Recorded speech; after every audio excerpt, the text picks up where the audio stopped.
Hey guys, today we're going to be working on propagating some of these prime arc freedom blackberries. As you can see, the size and productivity on these plants is insane. I've never seen anything like it. It's just too over the top. It's been very popular for us at the nursery. We ran out of our bare roots, and so now we're going to be trying to propagate some from cuttings today. Haven't actually done this variety from cutting yet, so I don't know how it's going to turn out, but we're going to give it a try. Before we get into that though, there's a couple other things I saw just walking around the nursery that I want to show you. So let's go do that.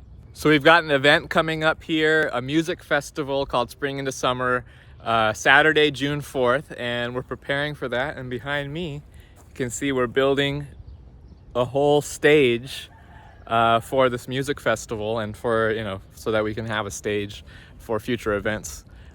Check out the information for that. It's on our Healing Gardens profile, and there's also some flyers and information on our Instagram. Saturday, June 4th from 1 p.m. to 8 p.m. It's just $10 a ticket if you register online.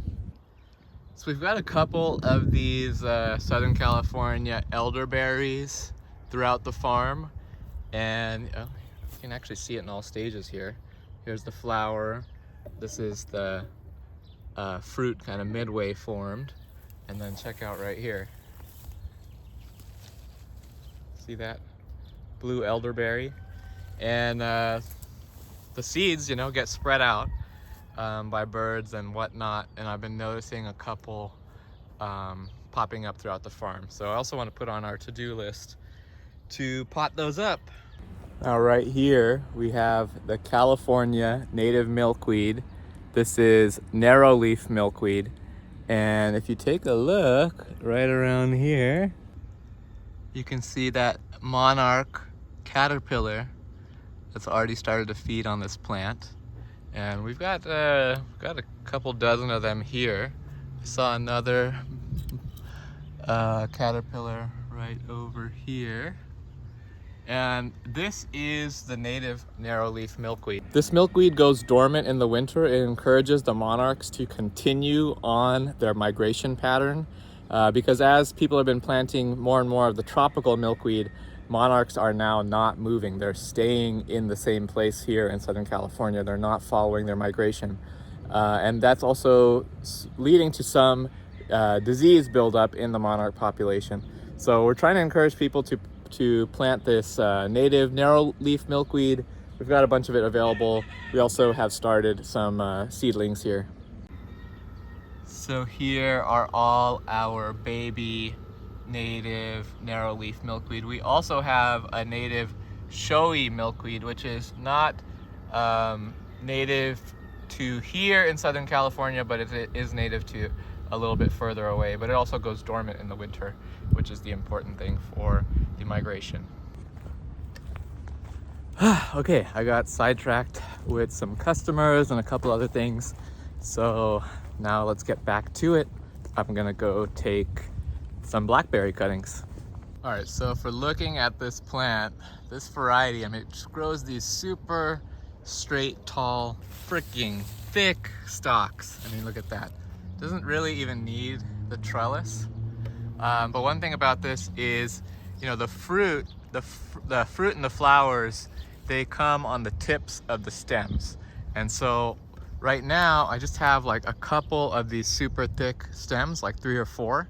And I actually want to increase the number of stems before the next flowering, because this thing's gonna flower like 3-4 times in this season, because this variety is crazy. I've never seen any other variety do that.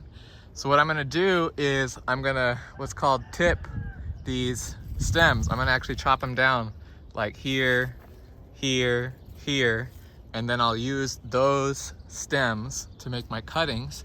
And you can already see, in the elbows of all of these joints that there's already, new stems coming out.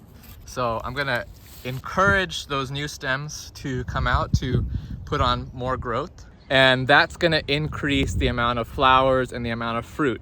So we're going to get a lot more fruit. We might get slightly smaller fruit, but we're going to get a lot more fruit because that energy is going to be split, and we're encouraging more flowering growth to develop. All right, let's do this.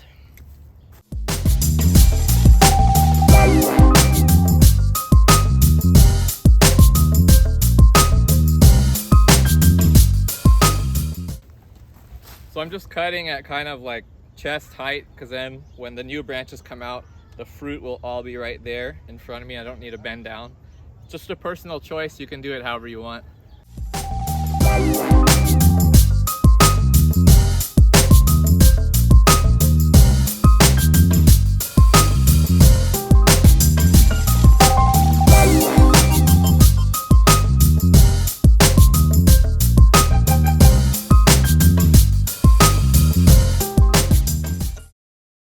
Right, we're all done, so I'm gonna go ahead and take these up. When you're taking cuttings like this, you really don't want to leave them out in the sun for too long, especially not in a hot summer day like this. So we're gonna go back and get them cut up as soon as we can. Okay, let's go ahead and get started with these. One thing you'll notice, and this will happen pretty much anytime you're taking any cuttings, is that this growth tip here is already floppy and soft. And if we try to use this tip for a cutting, that's pretty much just gonna wither away completely in the sun really quickly. So we're not gonna use that bit. We're gonna start below that floppy part, and we're gonna start using the thicker parts of this. Now, ideally, I just wanna have 2 nodes. So 2 nodes above ground, and at least 2 nodes, 1, 2, below ground, and then I'm gonna cut. So I'm gonna cut at an angle. Okay, I cut the bottom at an angle.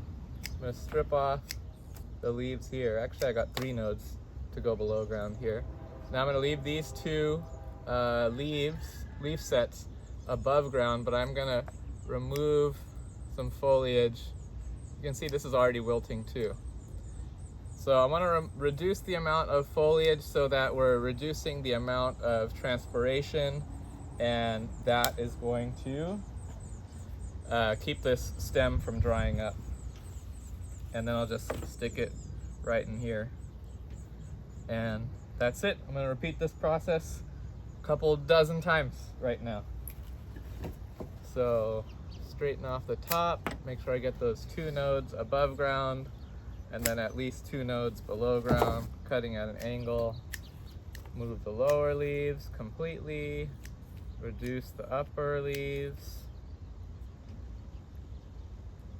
Okay, don't need that.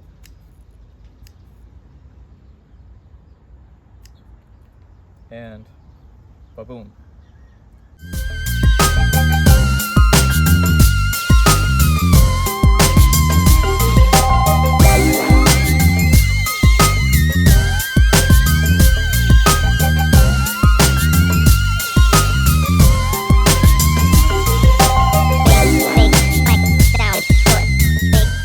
Quick note, notice this time I'm not using rooting hormone. One, I want to test out if the blackberries will root without rooting hormone. I'm pretty sure they will, because blackberries are pretty aggressive in their rooting. You know, they send runners out, and if a tip falls to the ground, it'll just root pretty quickly. And in the past, I've had plenty of success rooting blackberry cuttings like this. So I'm not going to do the hormones this time. If they don't take, or we'll just do it again and use hormone next time.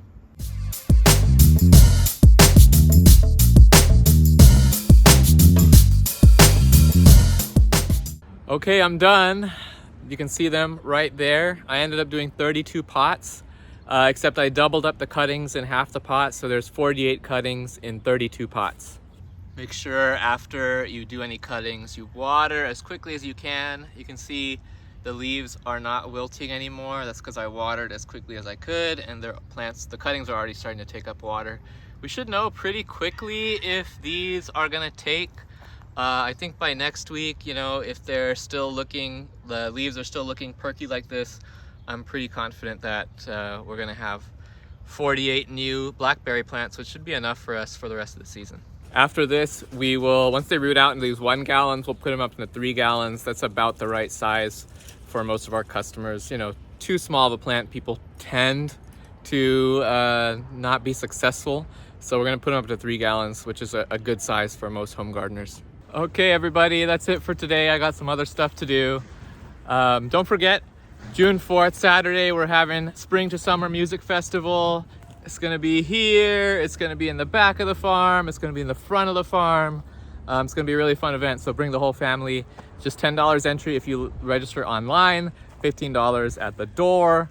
We got a bunch of cool bands lined up. We got Mehndi going. We're gonna have screen printing, food, live music, of course. So it's gonna be a really fun day, and I hope to see you there. Hey, if you enjoyed this video, please consider becoming a member of Sarvodaya Institute. Our membership includes a monthly online gardening lesson, and membership starts at just $5 a month. You also, as a member, will get access to past lessons and our gardening discussion forum, where you can post pictures and ask questions about issues you're having in your garden, and our community will respond to you. It's a really cool online space for people who are getting into growing their own food at home and learning how to hands-on take care of our earth. As a member, you'll also get access to exclusive events, both online and in person, and discounts at our nursery. So please consider joining. The link is down below, and like I said, just starts at $5 a month. We hope that you join and look forward to seeing you online or in person at our farm, and I'll see you at the next video.